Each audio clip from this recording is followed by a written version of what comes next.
Today is especially created for you to find peace and hope. In the midst of our hectic lives, we surely need such a time as this. Come, rest in the Lord. Our souls long for God's refreshing love. Let the demands of your week melt away in God's presence. Refresh and restore us, O Lord, we pray. Amen. Our opening hymn is number 23.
But bring so little to you.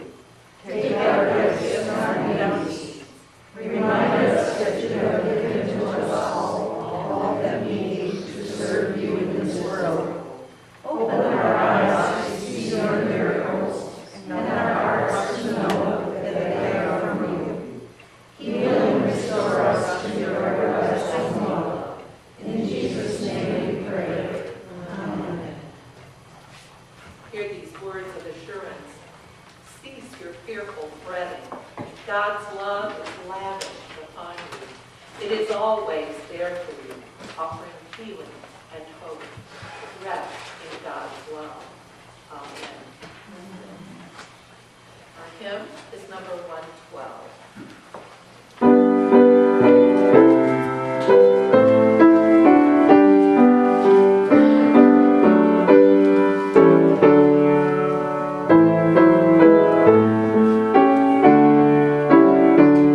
What powerful images the scriptures present today, Lord, of Jesus feeding the thousands of people who have gathered.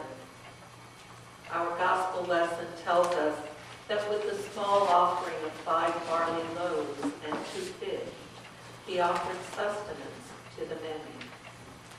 We wonder about this and have our doubts that such a thing could really happen in today's world. We see the big picture, thousands of dollars that are spent on trivial things. But we do not hear about the small wonders that are performed everywhere in your name as good people reach out to those in need. Take away our blindness and our doubt. Surround us with a strong faith that when we hear the words of healing, we may confidently know that you are in the midst of all our lives. Heal our wounded hearts. Restore in us a spirit of joy. As we have lifted names of dear ones in our prayers before you, O God, we ask your healing blessing on each of their lives and situations. We also ask your healing mercies on all areas in which there is strife, oppression, and despair. Comfort your people with your love. Empower your disciples to serve you fully in your world. All these things we pray in the name of your Son, Jesus Christ, who taught us to pray, saying, Our Father, who art in heaven, hallowed be thy name. Thy kingdom come, thy will be done, on earth as it is in heaven. Give us this day our daily bread, and forgive us our debts, as we forgive our debtors. And lead us not into temptation, but deliver us from evil. For thine is the kingdom, and the power, and the glory forever. Amen. As we come to our time of giving and sharing, let us remember the many gifts that we have received in God's hand, and let us with joy return a portion of those gifts to God's kingdom.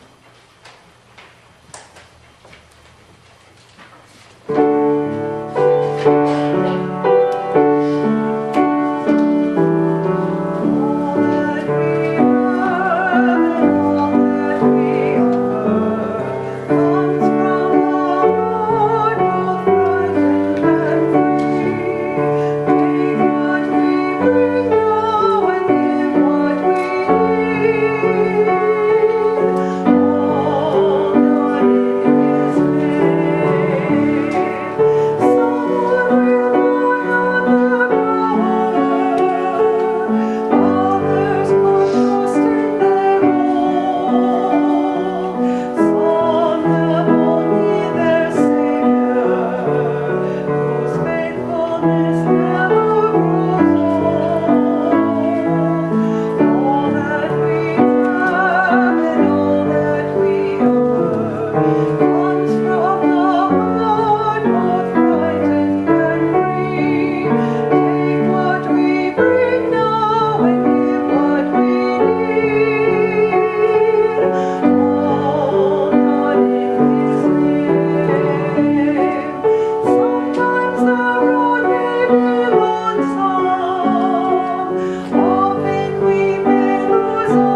Our Old Testament reading this morning is Psalm 145, verses 10 through 18.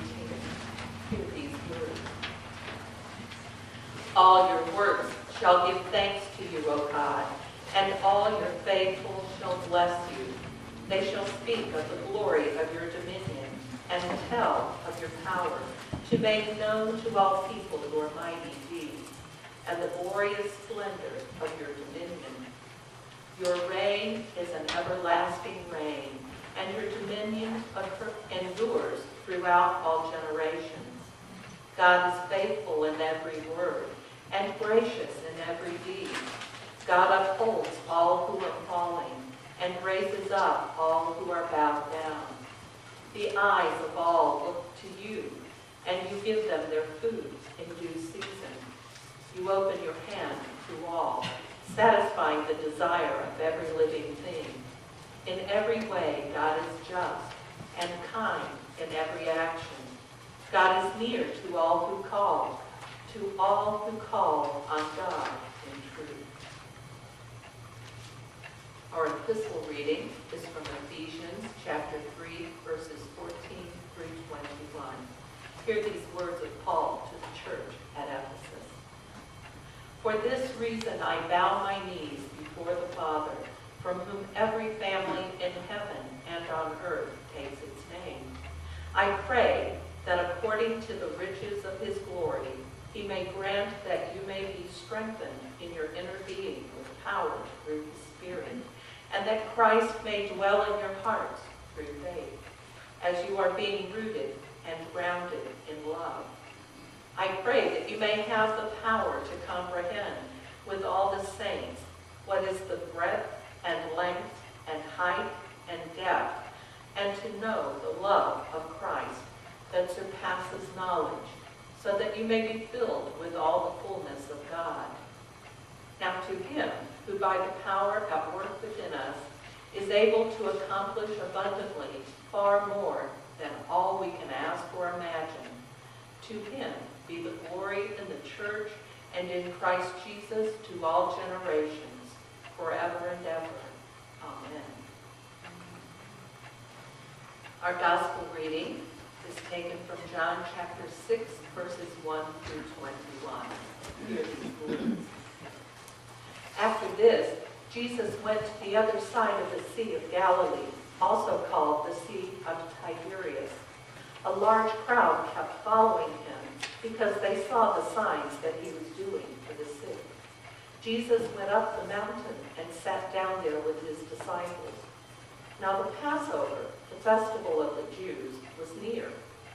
When he looked up and saw a large crowd coming toward him, Jesus said to Philip, "Where are we to buy bread for all these people to eat?" He said this to test him, for he himself knew what he was going to do. Philip answered him, 6 months of wages would not buy enough bread for each of them to get a little. One of his disciples, Andrew, Simon Peter's brother, said to him, "There is a boy here who has 5 barley loaves and 2 fish. But what are they among so many people?" Jesus said, "Make the people sit down."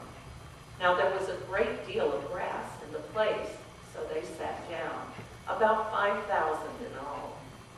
Then Jesus took the loaves, and when he had given thanks, he distributed them to those who were seated. So also the fish, as much as they wanted. When they were satisfied, he told his disciples, "Gather up the fragments left over, so that nothing may be lost." So they gathered them up, and from the fragments of the 5 barley loaves left by those who had eaten, they filled 12 baskets. When the people saw the sign that he had done, they began to say, "This is indeed the prophet who is come into the world." When Jesus realized that they were about to come and take him by force to make him king, he withdrew again to the mountain by himself. When evening came, his disciples went down to the sea, got into a boat, and started across the sea to Capernaum. And now it was dark, and Jesus had not yet come to them. The sea became rough because a strong wind was blowing. When they had rowed about 3 or 4 miles, they saw Jesus walking on the sea and coming near the boat, and they were terrified. But he said to them, "It is I, do not be afraid." Then they wanted to take him into the boat, and immediately the boat reached the land toward which they were going. May God add his blessings to these words and our lives to his service. Amen.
Do you believe in miracles?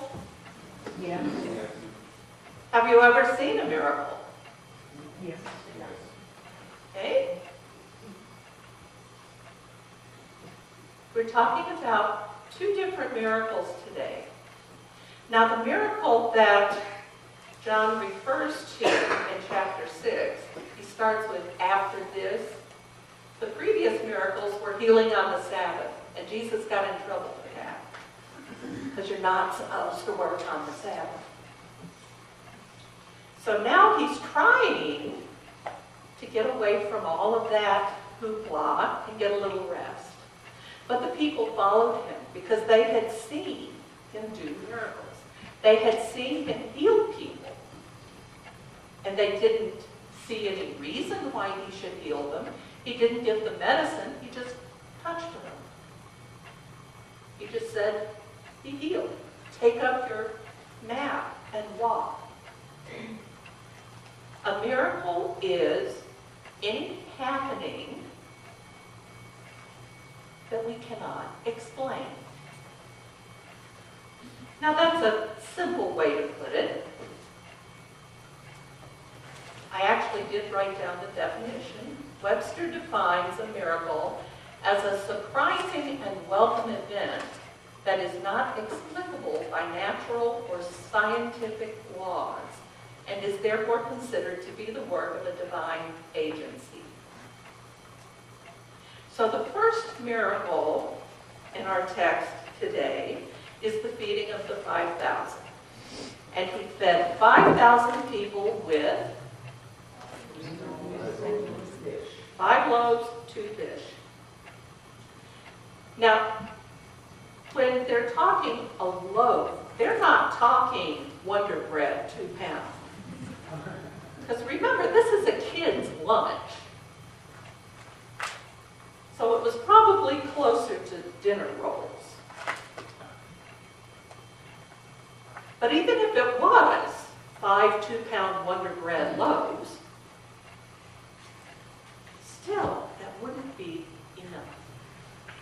And Jesus started this by saying to Philip, "Where are we going to get enough bread for these people?" And Philip says, "Even if there was somewhere to get it, we don't have the money." They didn't have Pick and Save. They didn't have Triggs. They didn't have Costco or Sam's or even Quick Trip. They're out in the middle of nowhere. What are they going to do? And Andrew says, "Oh, one little kid's got lunch." Now, what would you think? Who thinks? Yeah. Big deal. That's not going to do anything. So, Jesus says, "Bring me the lunch." Now, if you were standing there, What would you think? Okay, whatever, you're the boss.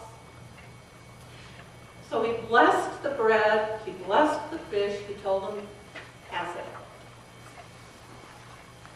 And then he told them to gather up scraps. Who would ever believe there would be scraps? So these some 5,000 people and the disciples saw this happen. And they decided that was a miracle. Well, yeah. If I have to feed a crowd, I make a casserole. Maybe two. Bread and fish wouldn't be my go-to, but it's what they had. What do you think that miracle means? What does it mean to you? Anybody? Just shout it out. Jesus can do anything. Jesus can do anything. I like that. Anything else? He felt sorry for the people because they were going to get hungry. Okay. God will take care of you. Jesus can take care of you. There's enough. Even when it doesn't look like much, there's enough. And you may have another thought on what that particular miracle means to you. But what it meant to them primarily was, wow, this guy can do miracles. They didn't spend a lot of time trying to figure it out. They just accepted it as a miracle. Then later, Jesus goes away by himself to pray. And the disciples start across the sea. And a storm kicks up. And they're getting a little worried about the storm. And here Jesus is walking on the water. They didn't recognize him at first. They just saw this guy walking on the water. What would you think? A ghost. Impossible. Impossible, strange, a ghost. I might think, boy, shouldn't have had that wine at lunch. You wouldn't believe your eyes, certainly. And they were terrified, because in that time people did believe in ghosts. Us, not so much. And so, they were terrified, and Jesus said, no, don't be worried, it's just me. And they wanted to take him into the boat, and then they were across the sea. Now there's a little time gap in there, and you kind of wonder what happened. Was Jesus the distraction that got him the rest of the way? Did Jesus... It doesn't say Jesus calmed the sea in this version. In other versions, in the other Gospels, it does say he calmed the sea. But whatever happened, they got across. What do you think it means?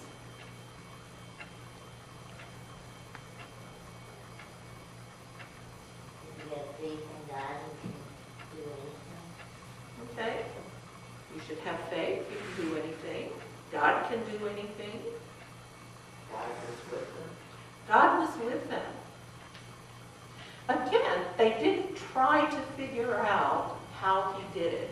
They didn't say, he must have found that one piece of ground that's submerged. He didn't find a reef to walk on. They just accepted it as a miracle. Now, we today tend to try to find the reason, don't we? I saw a new show the other night. I thought it was quite interesting, really. It's Penn and Teller's Fool Us. Have you seen it? Anybody? Okay. The premise of the show is they have people come on and do their best magic trick, and if Penn and Teller can figure it out, they don't tell you how, but they'll say just enough that the person knows they figured it out. But if they can't figure it out, then you get to be in one of their shows. And you know, that's a big deal. You get lots of publicity, lots of notoriety for being in one of their shows. And so the one person that fooled them was a woman who was a psychology student. And she told them how she was going to do it. And she chose the host of the show as her subject. And she told them, I chose her because I've been watching the show, and I can read her little facial expressions and her body language, and I can tell the way she's thinking. Okay, that's valid. We can do that. We can look at somebody, and if they're like this, we know they don't believe us, or they're mad. If they're like this, you know, that's mama stance for you're in trouble now, kid. We do that, but she could do it really well. She had earphones, and the woman was to put on earphones and listen to music, and there were over 300 songs that she might hear, and she was to listen long enough to choose a song she liked. Then the woman asked her 3 or 4 questions, and she said, okay, I think I got it. And she wrote down something, and she asked the woman what her song was, and she gave the name of the song. The woman held up her sheet of paper, and that was the name of the song. She even told how she was going to do it, and Penn and Teller still couldn't figure it out. Was it a miracle? No. But it was a good trick. So miracles aren't tricks that we just don't know the answer to, always. Sometimes they are. But miracles in the Bible are meant to tell us something important. God is with us.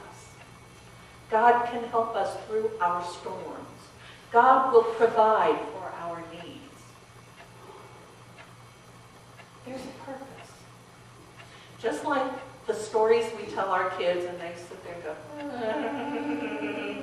I've heard this a million times. Why are you telling me this? Because it means something. It means something.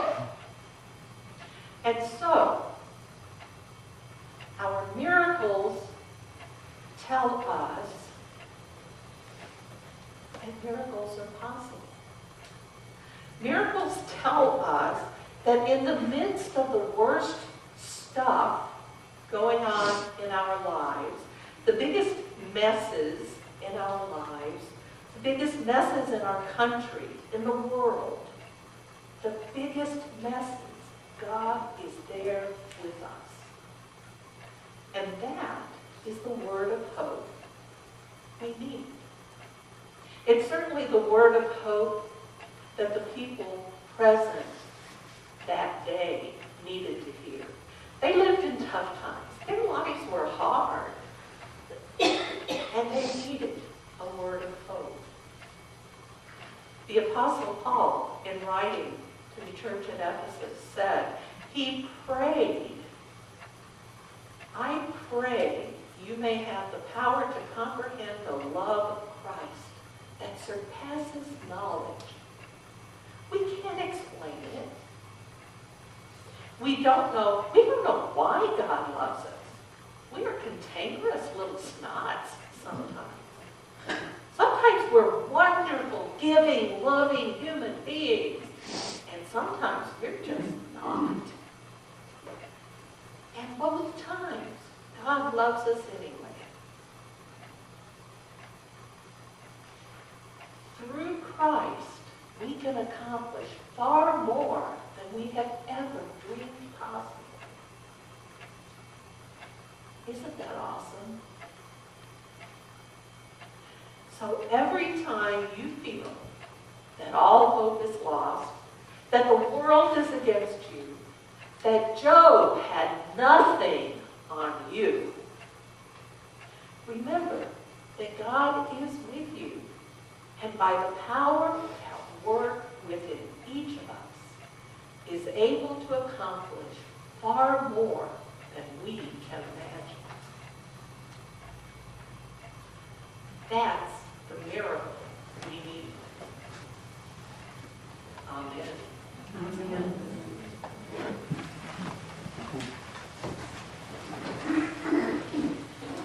closing hymn is number 453.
No matter how tough it gets, no matter how big the mess we create for ourselves may be, Jesus is there, holding us, guiding us, bearing the burdens when we cannot,